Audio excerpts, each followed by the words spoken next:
La economía española crece, pero menos, se va frenando. El PIB aumentó el pasado año un 2,8%, 7 décimas menos que en el 2024. La demanda nacional es el principal motor de la economía de nuestro país. Destaca el consumo de los hogares por el incremento del empleo y la inversión, donde resalta la efectuada en bienes de equipo.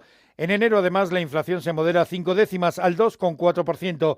En el mundo de la economía destaca también la firma del Tratado Comercial entre la Unión Europea y la India, un tratado que afectará a 2.000 millones de personas, el 25% del PIB mundial. Un acuerdo estratégico para Europa que busca aliados comerciales sólidos tras los ataques de Donald Trump y su política agresiva contra el viejo continente.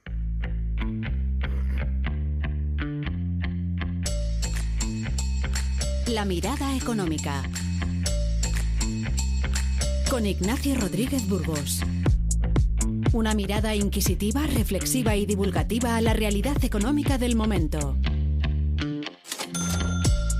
España crece por encima de la media de la zona euro. Los datos macro sorprenden a propios y extraños. Otra cosa son los datos micro, los de las empresas, especialmente los de las pymes.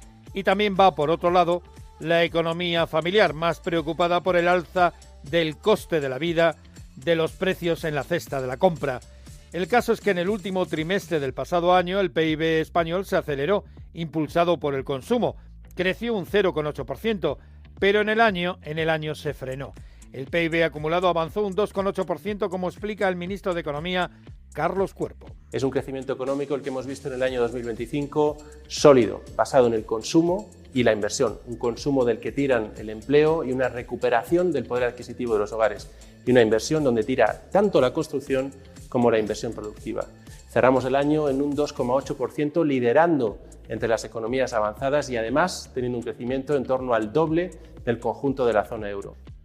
En cuanto a la inflación, en enero, según el avance del IPC, según el avance de precios, la inflación en España se modera 5 décimas, la mayor caída en 10 meses, y se sitúa en el 2,4%.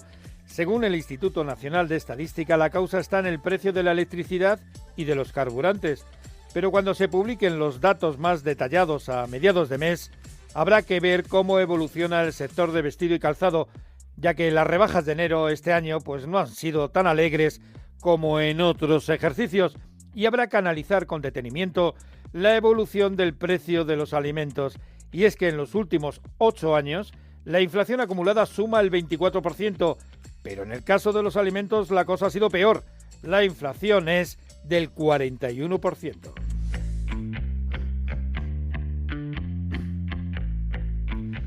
La economía de la zona euro mejoró en 2025 un 1,5%, y esto a pesar de la guerra comercial abierta por la Casa Blanca. Europa poco a poco está superando el shock industrial que afectó con intensidad a la economía de Alemania, y también está superando el shock provocado por la guerra comercial de Donald Trump con sus aranceles. En el conjunto de la Unión Europea el crecimiento económico es algo más elevado, del 1,6%. La Unión Europea ha acelerado su estrategia de acuerdos comerciales. El tratado con el Mercosur ha sufrido un nuevo contratiempo con la decisión del Parlamento Europeo de enviar, con los votos de la extrema derecha y de la extrema izquierda, de enviar el tratado, el acuerdo, al Tribunal de Justicia Europeo, pero firmado está. La Comisión Europea puede poner en marcha la parte comercial del tratado. Y esta semana, Antonio Costa, presidente del Consejo Europeo, y Ursula von der Leyen, la presidenta de la Comisión, han firmado con Narendra Modi, el presidente de la India, un tratado comercial que une dos de las zonas económicas más grandes del planeta, como explica la propia presidenta de la Comisión. Lo conseguimos. Hemos firmado la madre de todos los acuerdos comerciales. Estamos creando un mercado de 2.000 millones de personas. Y esta es la historia de dos gigantes, la segunda y la cuarta economía más grandes del mundo. Dos gigantes que eligen una asociación verdadera en la que todos ganan. El tratado con la India puede ser una oportunidad no solo para Europa, también para España, y es que se bajan considerablemente los aranceles de la India a productos como el vino, el aceite de oliva, la carne de cordero. También se rebajan los aranceles, las tarifas aduaneras a la maquinaria, por ejemplo, a los bienes de equipo, y aunque se hará de manera progresiva, también a los automóviles. Pero además, al igual que ocurre con el acuerdo con Mercosur, el tratado con India tiene consecuencias que van más allá del comercio, como es el acceso a materias primas o incluso proyección estratégica y geopolítica. Una visión más profunda. Antonio Bonet, presidente del Club de Exportadores, muchas gracias por estar con nosotros en la mirada económica de Onda Cero.es. Y muchas gracias a ustedes por invitarme. Bueno, hemos visto esta semana que la Unión Europea ha firmado un tratado comercial con la India, el país más poblado del planeta. ¿Hasta qué punto la Unión Europea se está dando prisa por cerrar acuerdos comerciales y más teniendo en cuenta las tensiones geopolíticas generadas precisamente por la política comercial y la política de aranceles de Donald Trump de los Estados Unidos? Bueno, indudablemente que, como ha dicho la Unión Europea, la Comisión, que es quien negocia, sí se está dando prisa por firmar nuevos acuerdos comerciales. De hecho, con la India ya se llevaban varios años negociando, las negociaciones estaban un poco estancadas, pero bueno, pues se ha resuelto y se ha alcanzado un acuerdo, lo cual es muy bueno. Y efectivamente, esto es un empeño de la Comisión Europea, de la Unión Europea, de intentar, o sea, el problema es que como la administración americana ha roto las reglas del juego, y a la Unión Europea lo que le interesa es que haya reglas y que se cumplan, la única forma de hacerlo es con acuerdos con diferentes países y con diferentes bloques económicos. O sea que sí está acelerando la Unión Europea la firma de acuerdos. Sí, el último tratado, como decimos, es el de la India, y ahí ¿por dónde pueden llegar los beneficios a Europa y concretamente a nuestro país, a España? Bueno, India es un país enorme, el que tiene una mayor población del mundo, 1.500 millones aproximadamente. Es un país que está creciendo a tasas muy importantes, del 5 o 6%, 7%, incluso más que China, en donde ya hay una clase media importante que es consumidora, con lo cual el futuro económico, lo que todo el mundo prevé es que es un país que va a crecer mucho en tamaño y sobre todo con tantos consumidores. Y al mismo tiempo la India es un país enormemente protegido, en donde los aranceles que se pagan son altísimos a muchos productos que España y que la Unión Europea fabrica y que exporta a otros mercados. Con lo cual, una primera ventaja es que se van a reducir muy sustancialmente los aranceles. Se va a reducir muy sustancialmente la protección que tienen tanto bienes como servicios. Y esto supone, obviamente, que va a haber un aumento de las ventas de empresas españolas, tanto en bienes como en servicios. Además, si hablamos de inversiones, el stock de inversión de España en la India es bastante reducido, dada la importancia del mercado. Estamos hablando de 1.800 millones de euros, que es muy poco, de España en la India, y de la India en España no llega a al medio billón de euros, ¿no? Con lo cual ahí también hay un potencial importante de crecimiento. Entonces, desde el Club de Exportadores somos optimistas en que esto va a suponer oportunidades de negocio para las empresas españolas. Y, por ejemplo, ¿qué sectores podrían ser los más favorecidos? Por ejemplo, en el tratado comercial con India no ha habido problemas o al menos nubarrones en el sector agrario, como sí ha ocurrido con el tratado con el Mercosur. Incluso es posible que haya beneficios y posibilidades de incrementar la exportación porque han bajado muchísimo los aranceles e incluso en algunos casos ha quedado en arancel cero, por ejemplo en aceite de oliva, en vino, pero evidentemente también es un gran comprador, necesita mucha maquinaria para su inversión, para su crecimiento, ¿no? Efectivamente. Sí, vamos a ver, India tiene un mercado en donde la clase media es bastante grande. Estamos hablando de decenas de millones de personas. Y esa clase media, obviamente los gustos son diferentes de los que hay en Europa, pero bueno, son consumidores potenciales de vino, de aceite, de otros productos, ¿no? Que se fabrican o que se producen en España. Luego hay sectores como por ejemplo el automóvil, donde los aranceles son altísimos en la India. Estamos hablando también, por supuesto, de bienes de equipo. India hay cada vez más inversión en montar fábricas. Hay muchas empresas del mundo que están relocalizando su producción y se la están llevando desde China a la India, en fin, también a otros países como Vietnam o como Indonesia, pero la India también. España es un fabricante importante de bienes de equipo.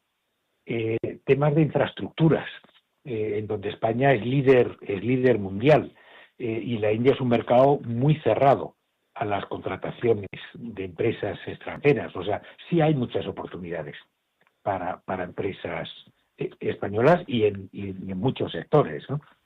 El año comenzaba con la firma del tratado con Mercosur, el tratado comercial con Mercosur, que se tardó en negociar más de 20 años. Es decir, prácticamente todo el siglo XXI llevamos negociando un tratado comercial con Mercosur. Evidentemente ha generado muchísimo rechazo. Esta semana hemos visto incluso tractoradas de nuevo contra el Mercosur, pero hay que decir que el Parlamento Europeo decidió enviar este tratado, este acuerdo, al Tribunal de Justicia de la Unión Europea por si había algún problema legal en este tratado. ¿Es posible reconducir la cuestión? ¿Nos podemos encontrar con un problema grave y que el tribunal lo eche abajo?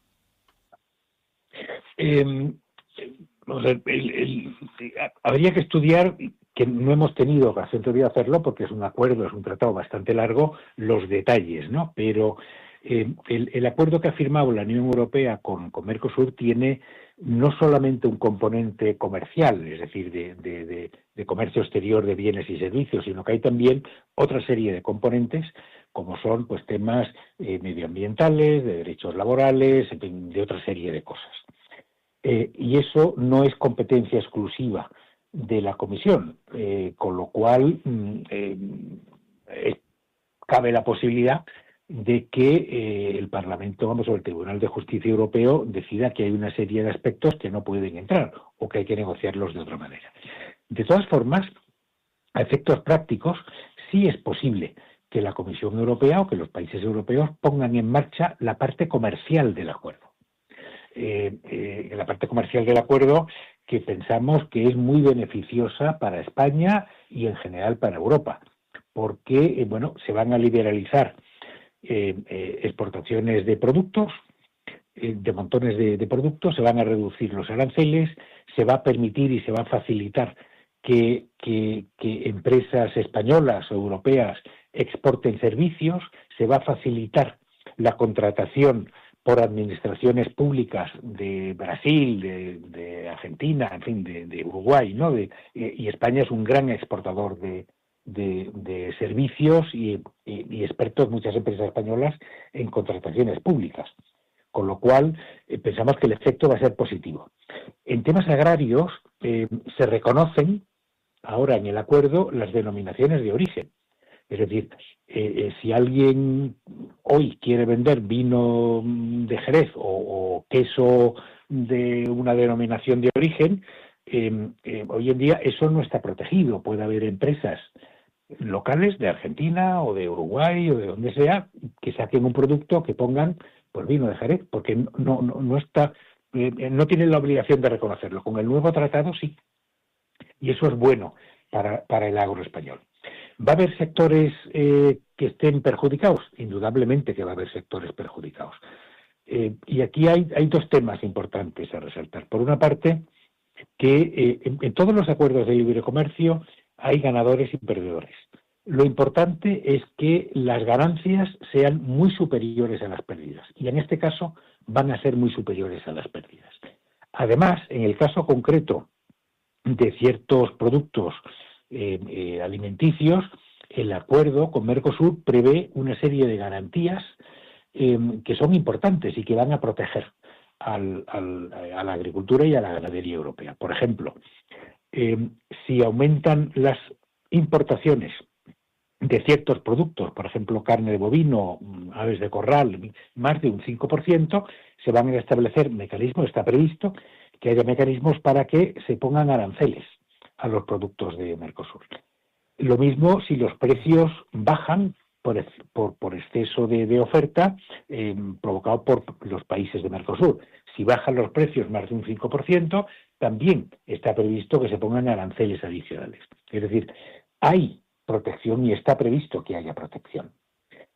Es cierto que la normativa que tienen que cumplir los productores europeos, españoles, es mucho más estricta que la que tienen que cumplir los sudamericanos. Y aquí es donde están los problemas, claro. Y aquí es donde están los problemas, efectivamente. Es decir, nuestros agricultores y ganaderos pues tienen muy limitado qué tipo de fertilizantes pueden utilizar, qué tipo de piensos, en fin, toda una serie de cosas que esas limitaciones no existen en los países Mercosur. Pero eso ocurre igual no solo en Mercosur, sino por ejemplo con Marruecos o con otros países. Pero el análisis es que va a ser mucho más beneficioso y el análisis es que es muy positivo que entre en vigor. Y no solo los temas comerciales, también temas estratégicos. Por ejemplo, tierras raras. Brasil es uno de los países que tiene más yacimientos de tierras raras, que son indispensables. Eso está hoy en manos de China. E interesa a Europa y a España en concreto que diversificar la oferta, con lo cual ahí vamos a tener la posibilidad de comprar y de invertir, que con China pues no hay esa posibilidad. O sea, lo que pensamos es que es un acuerdo muy positivo. Pues ahí quedan sus reflexiones, sus explicaciones, su conocimiento de la cuestión. Antonio Bonet, presidente del Club de Exportadores, muchas gracias por estar con nosotros en la mirada económica de OndaCero.es. Pues muchísimas gracias a ustedes. La metamorfosis económica. Es el momento de las noticias de la transformación económica con la ayuda de Patricia Gijón. Patricia, saludos. Saludos, Ignacio. La inversión de Microsoft en inteligencia artificial le pasa factura en bolsa con caídas profundas. Pierde 357.000 millones de dólares en un solo día, un batacazo del 10%, la segunda mayor pérdida en una sola sesión en la historia del mercado de valores. La compañía se desploma por las dudas sobre la rentabilidad de sus inversiones récord en inteligencia artificial. Con todo, Microsoft mejoró sus resultados en un 60%. Registró un beneficio superior a los 38.000 millones de dólares durante el segundo trimestre fiscal.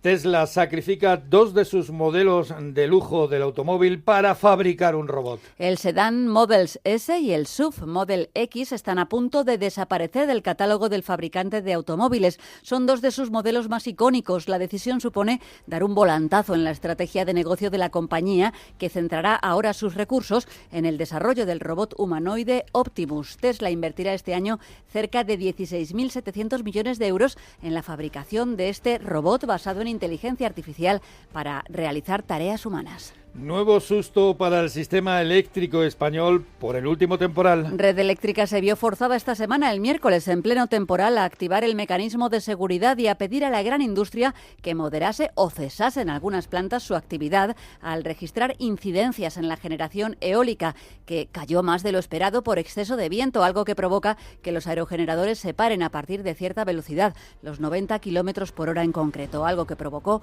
un desajuste entre la generación y la demanda. Muchas gracias, Patricia. Más noticias de la transformación económica, de la metamorfosis productiva en OndaCero.es.